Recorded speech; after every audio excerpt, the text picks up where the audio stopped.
All right, now I'm going to show you some of the useful things you can get from a company's 10K report.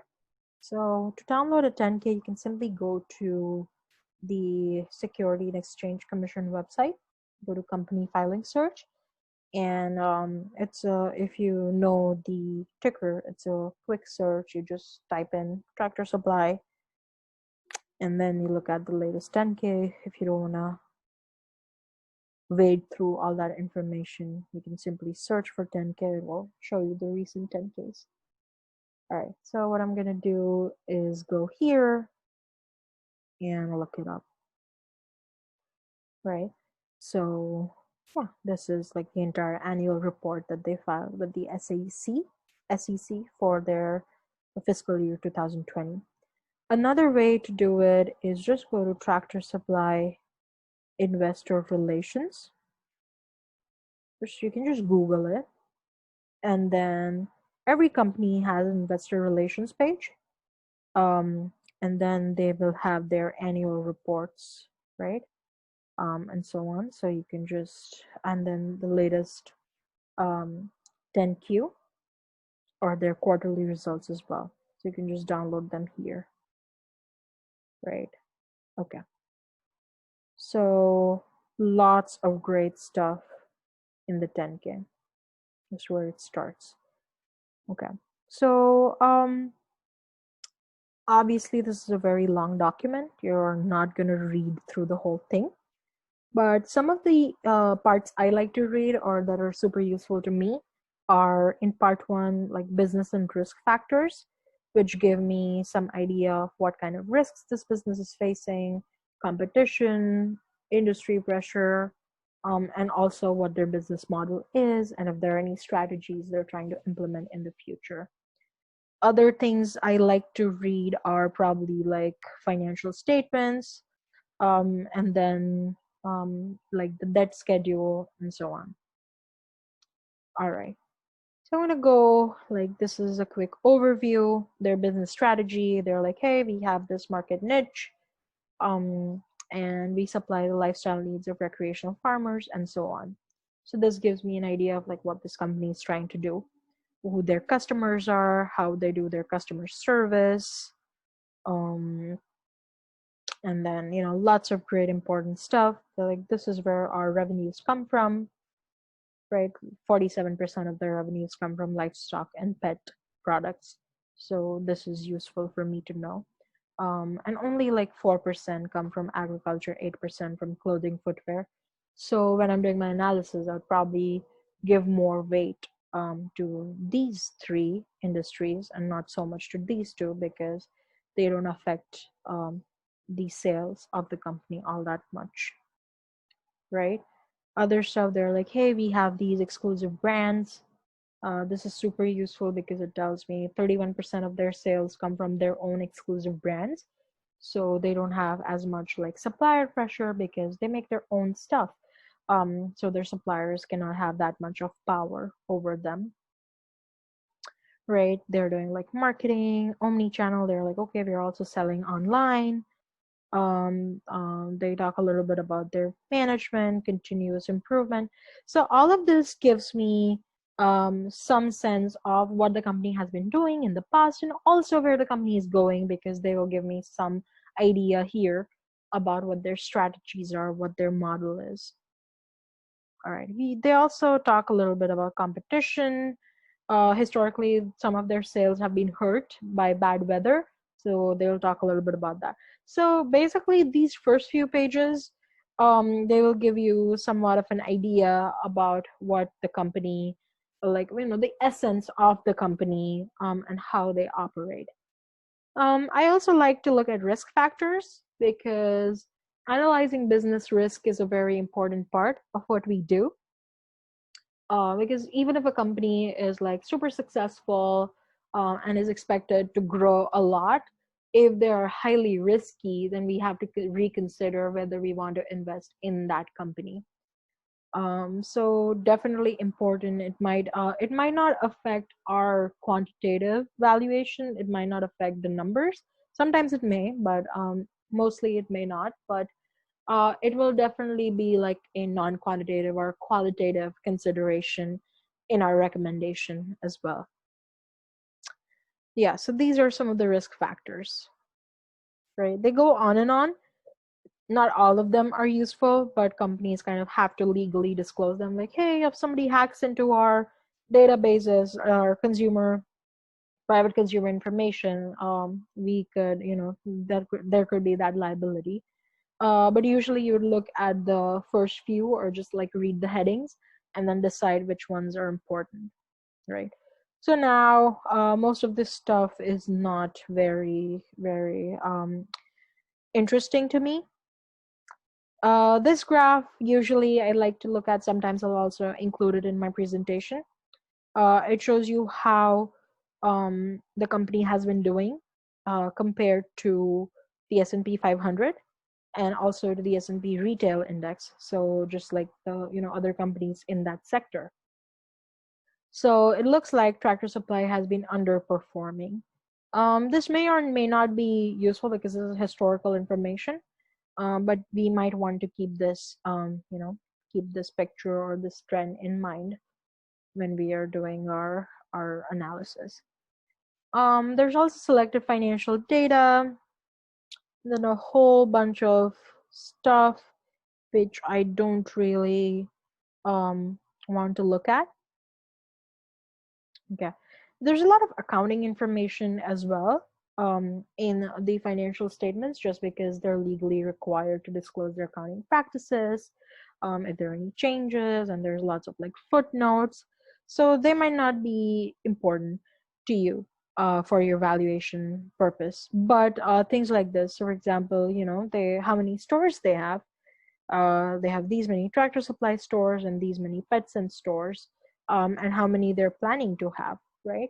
So those sorts of things might be interesting to project your expenditures, or they're planning to take on this much debt to open like 100 new stores next year, something like that. All right.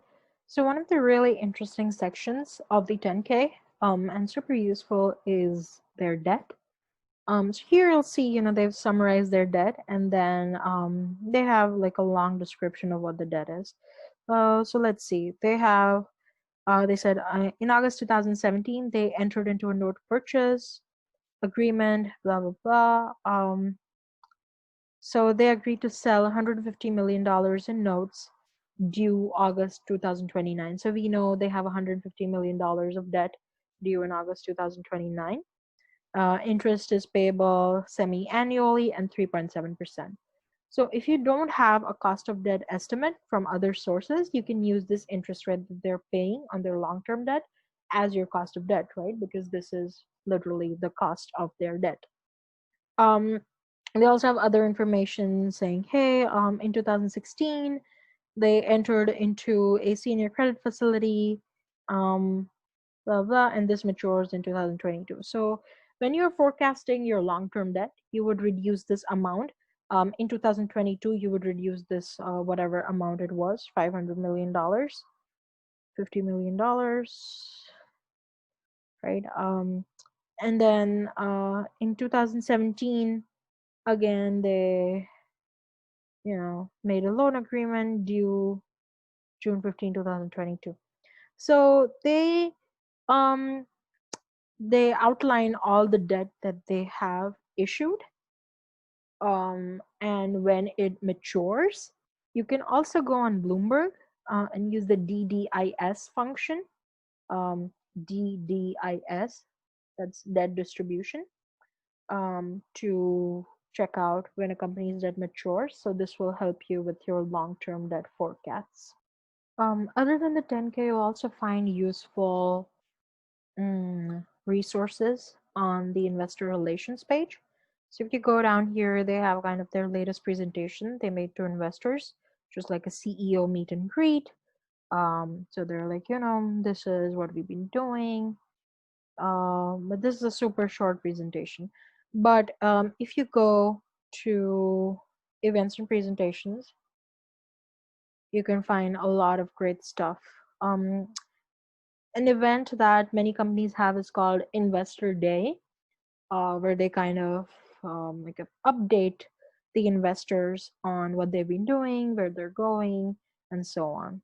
So I'm gonna okay, this presentation is the one I've loaded over here. Super long presentation, like you see it's 112 pages, but often this will have a lot of interesting graphics that you can use in your own presentation. It will help you understand where the company is going, and it will help you formulate your assumptions based on what the management is saying they are going to do.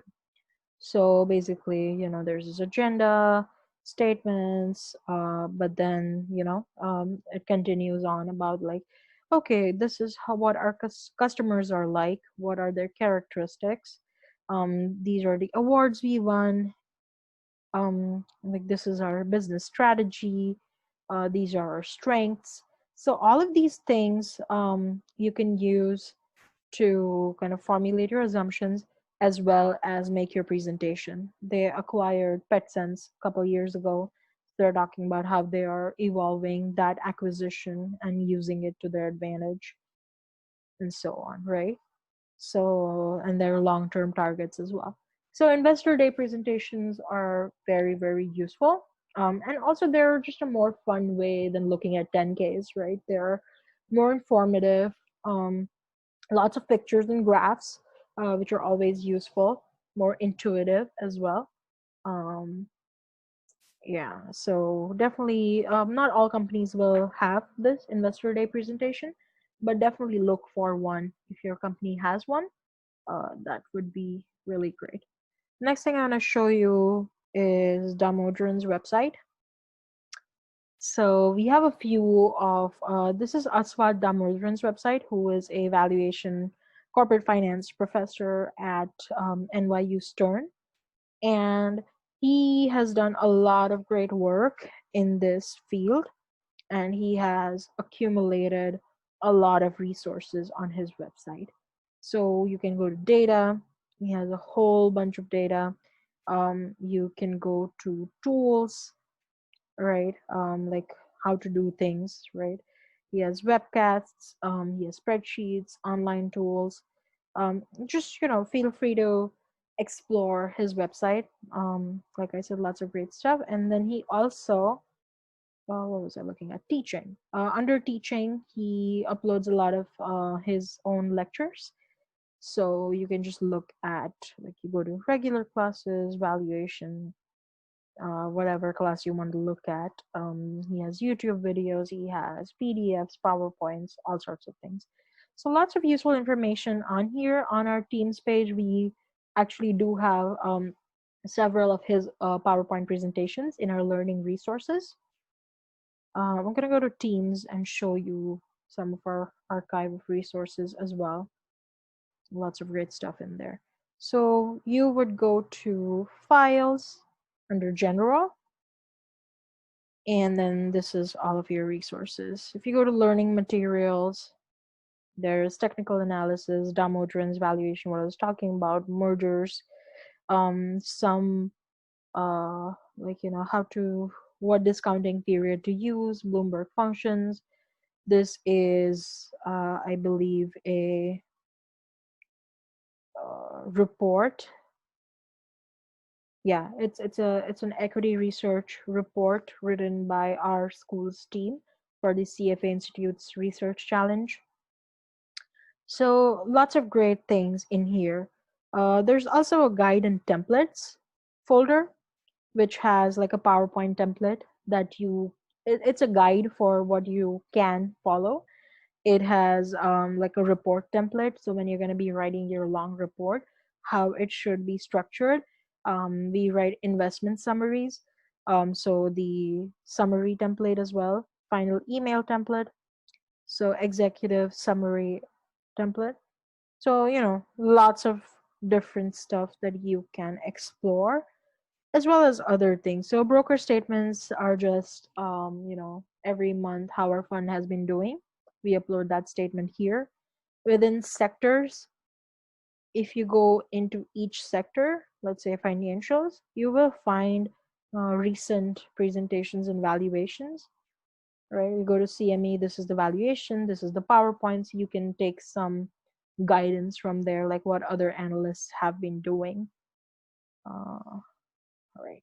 So those are some of the resources other than the library's webpage and the Bloomberg terminal that you can use in your analysis.